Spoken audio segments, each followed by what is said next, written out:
حضرت آدم علیہ السلام جن کا ذکر اللہ تعالیٰ نے قرآن پاک میں 11 مقامات پر کیا ہے، آج ہم ان کی تخلیق کا ذکر قرآن و حدیث کی روشنی میں کریں گے۔ تو شروع کرتے ہیں۔ بسم اللہ الرحمن الرحیم۔ السلام علیکم ناظرین۔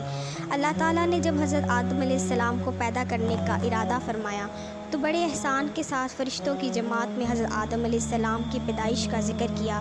چنانچہ ارشاد فرمایا، اور جب کہا تیرے رب نے فرشتوں کے واسطے کہ بے شک میں پیدا کرنے والا ہوں زمین میں ایک خلیفہ۔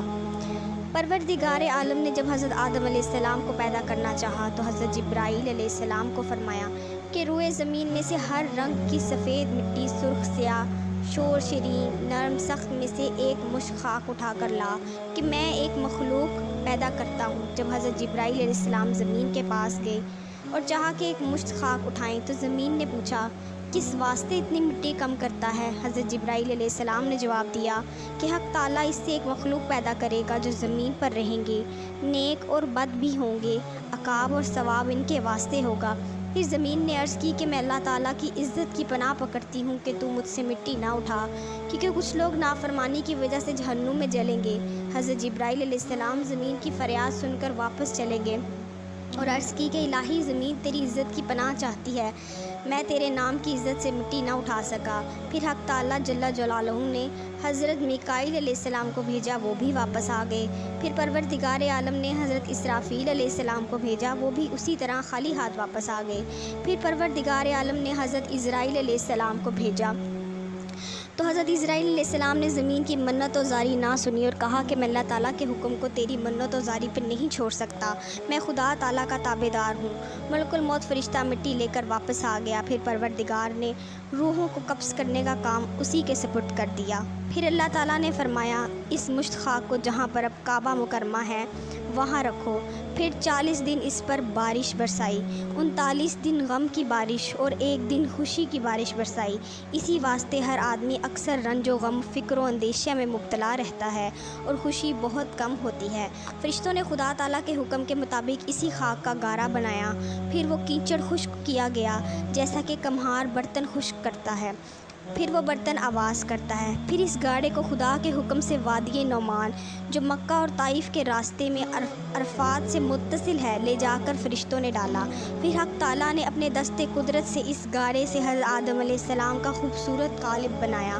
پھر فرشتے اس قالب کو دیکھ کر حیران ہو گئے اور اس کے ارد گرد پھرتے رہے، اور ابلیس بھی اس قالب کو دیکھنے آیا اور تعجب سے کہا کہ یہ جسم اندر سے خالی ہے اور جگہ جگہ خلل ہیں، یہ بغیر سیر ہونے پر پر نہ ہوگا، اور اگر سیر ہو جائے تو پھٹ جائے گا اور چلنے پھرنے میں سست ہوگا اور اس سے کوئی کام نہیں ہو سکے گا۔ مگر جب سینہ بائیں طرف سے دیکھا تو کہنے لگا کہ حجرات بغیر دروازے کے ہے، میں نہیں جانتا کہ اس میں کیا چیز پوشیدہ ہے، شاید یہ وہی لطیفہ ربانی ہو کہ جس کے سبب سے خلافت کا استحقاق حاصل کرے۔ بعض روایات میں ہے کہ وہ قالب 40 سال تک وہاں ہی بے جان پڑا رہا۔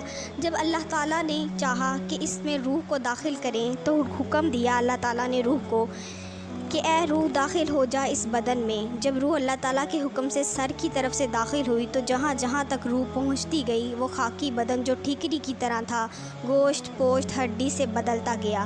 جب روح سینہ تک پہنچی تو حضرت آدم علیہ السلام نے اٹھنے کا ارادہ کیا تو وہیں زمین پر گر گئے۔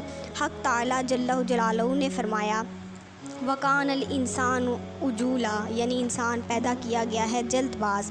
پھر اسی حالت میں آدم علیہ السلام کو چھینک آئی تو الہام الہی سے حضرت آدم علیہ السلام نے کہا الحمدللہ، یعنی سب تعریفیں اللہ تعالیٰ کے لیے ہیں۔ اس کے جواب میں پروردگار عالم نے فرمایا یرحمک اللہ، یعنی تیرے پر اللہ تعالیٰ رحم کرے۔ اس کے بعد حکم الہی سے ایک فرشتہ بہشت سے ایک مرصع جوڑا لایا جو حضرت آدم علیہ السلام کو خلقت الہی سے مشرف و مکرم کیا گیا اور عزت سے تخت پر بٹھایا گیا۔ وہ جمعہ المبارک کا دن تھا۔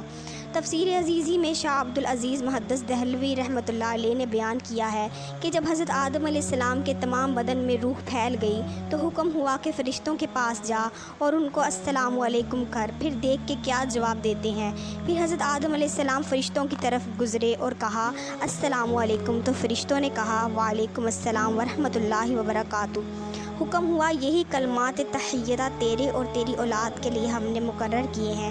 پھر حضرت آدم علیہ السلام نے عرض کیا کہ خداوند میری ذریت کیا ہے؟ فرمایا کہ ذریت تیرے دونوں ہاتھوں میں ہے، ان دونوں ہاتھوں میں سے جس کو تو چاہے اسی میں سے پہلے تجھ کو دکھلاؤں۔ حضرت آدم علیہ السلام نے عرض کیا کہ پہلے میں دایاں ہاتھ اختیار کرتا ہوں۔ پھر پروردگار عالم نے اپنا قدرتی دایاں ہاتھ حضرت آدم علیہ السلام کی پشت پر پھیرا تو ان کی پشت سے جس قدر نیک بخت لوگ قیامت تک پیدا ہوں گے، ان کی صورتیں حضرت آدم علیہ السلام کو دکھائیں۔ پھر دوسرا ہاتھ حضرت آدم علیہ السلام کی پشت پر پھیرا تو بدبختوں کو نکالا اور حضرت آدم علیہ السلام کو دکھلائے۔ آدم علیہ السلام نے اپنی اولاد کی صورتیں دیکھی، ان میں بڑا فرق نظر آیا، خوبصورت اور بدصورت، تونگر، مفلس، لمبے قد، چھوٹے قد، اوندھے، لولے وغیرہ وغیرہ۔ پھر اللہ تعالیٰ نے ان سے عہد لیا۔ حضور صلی اللہ علیہ وآلہ وسلم نے فرمایا کہ جب پروردگار عالم جل جلالہ نے حضرت آدم علیہ السلام سے ذریات نکالی تو اسی طرح نکلی جیسے کنگھی کرنے سے بال کنگھی کے اندر ہو جاتے ہیں۔ اس میثاق میں فرشتے بھی گواہ تھے۔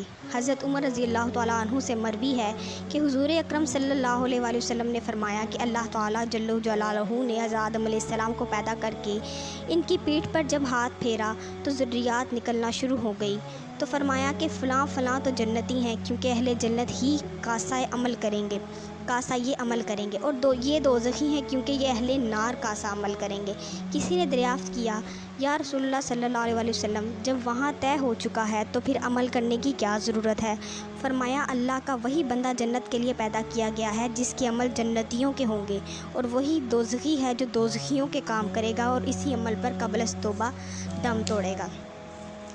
تخلیق آدم کے بعد آپ کو تمام کائنات سے روشناس کرایا گیا، کیونکہ جب تک ان کو تمام اشیاء کا اور ان کے خواص کا علم نہ دیا جاتا تو وہ زمین کی نیابت و خلافت کا فریضہ سر انجام نہیں دے سکتے تھے۔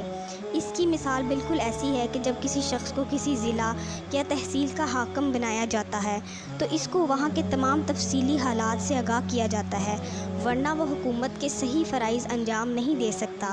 اسی طرح حق تعالیٰ نے بھی کائنات کی تمام اشیاء اور ان کے خواص حضرت آدم علیہ السلام کو تعلیم فرمائے۔ چنانچہ ارشاد فرمایا، اور اللہ نے چیزوں کے نام آدم کو سکھا دیے، پھر وہ چیزیں فرشتوں کے روبرو رکھ دیں، پھر ان سے کہا اگر تم سچے ہو تو ان چیزوں کے نام بتاؤ۔ اللہ نے اس کے بعد وہ چیزیں فرشتوں کو دکھلا کر ان کے نام ان سے دریافت کیے تو انہوں نے اپنے عجز کا اعتراف کیا، کیونکہ نہ وہ اس خدمت کے اہل تھے اور نہ وہ بشری ضروریات سے واقف تھے اور نہ ان کو اس قسم کی چیزیں بتائی گئی تھیں، اس لیے ان کو سوائے لا علم لنا کہنے کے کوئی چارہ نہ تھا، جیسا کہ ارشاد ہوا ہے۔ فرشتوں نے کہا تیری ذات پاک ہے، ہمیں معلوم نہیں مگر اس قدر جتنا تو نے ہمیں سکھایا ہے، بلا شبہ تو بڑا علم والا اور حکمت والا ہے۔ پھر اس کے بعد حضرت آدم علیہ السلام کو مخاطب کر کے کہا کہ تم ان کے نام بتاؤ، چنانچہ انہوں نے تمام چیزوں کے نام اور خواص بتانا شروع کر دیے۔ اس سے محض حضرت آدم علیہ السلام کی تعلیمی قابلیت کا اظہار تھا، ورنہ ظاہر ہے کہ فرشتوں میں سب باتوں کی سمجھنے کی قابلیت ہی کہاں تھی، جن میں استطاعت و خیر و شر نہ ہو اور جو انسانی طبیعت کے خوگر نہ ہو، خواہ وہ جنات ہوں یا فرشتے، نہ وہ نیابت و خلافت کے اہل ہو سکتے ہیں۔ فرشتوں میں تو شر کی صلاحیت ہی نہیں، البتہ جنات میں خیر کی صلاحیت تو ہے، مگر ان میں شر کا اس قدر غلبہ ہے کہ ان میں خیر کی صلاحیت بہت کمزور اور ضعیف ہے، لہٰذا انسان ہی اس کا اہل تھا اور اسی کو ہر چیز کا علم دیا گیا۔ نیز اس واقعہ سے عالم کی عابد پر فضیلت بھی ظاہر ہوتی ہے، جیسا کہ رسول اللہ صلی اللہ علیہ وسلم نے فرمایا کہ ایک عالم کو عابد پر ایسی فضیلت اور بزرگی حاصل ہے جیسی میری بزرگی ایک معمولی درجہ کے مسلمان پر ہے۔ بہرحال جب حضرت آدم علیہ السلام نے تمام نام بتا دیے تو اللہ تعالیٰ نے حجت قائم کرتے ہوئے فرمایا اللہ تعالیٰ نے کہ میں نے تم کو نہیں کہا تھا کہ بلا شبہ میں آسمانوں اور زمین کی تمام پوشیدہ چیزوں کو جانتا ہوں، اور جو کچھ تم ظاہر کرتے ہو اور جو پوشیدہ رکھتے ہو سب مجھے معلوم ہے۔ آخر میں اللہ تعالیٰ سے دعا ہے کہ اللہ پاک ہمیں رسول اللہ صلی اللہ علیہ وسلم کے بتائے ہوئے طریقے پر چلنے کی توفیق عطا فرمائے۔ ویڈیو اچھی لگی ہو تو ویڈیو کو لائک، شیئر اور چینل کو سبسکرائب کر دیجیے۔ شکریہ، جزاک اللہ، اللہ حافظ۔